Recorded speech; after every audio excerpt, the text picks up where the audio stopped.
Hello guys, mayong adlaw sa tanan. So karon di ay kay magbugha tag kahoy para magbinignit. So bani ko ninyo guys, magbugha tag kahoy. So sayo na siya bughaon no, kay palakatara na siya. So humok ra kayo. Sorry kay nagtalikod ko kay ako ra man gibitay akong cellphone anagod parang dili maigo sa kahoy nga akong gibugha.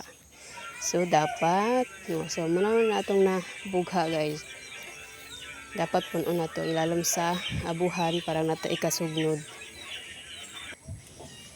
So kusog kayo musiga ang kuan kahoy. Di ta madugayan ani magluto og binignit. Magkon po dita.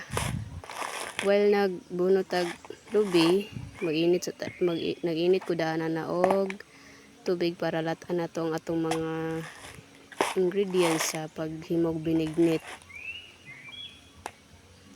So lisod-lisod ko lang nabaguhan na pug ko kanang bunot guys kay dugay-dugay na pug wala ka bunot og lubi.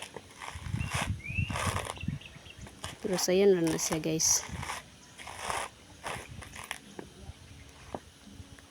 Dayon, humana tog bunot. Ato na dayon kaguron. Kaguron na dayon nato na. So magagud na ta.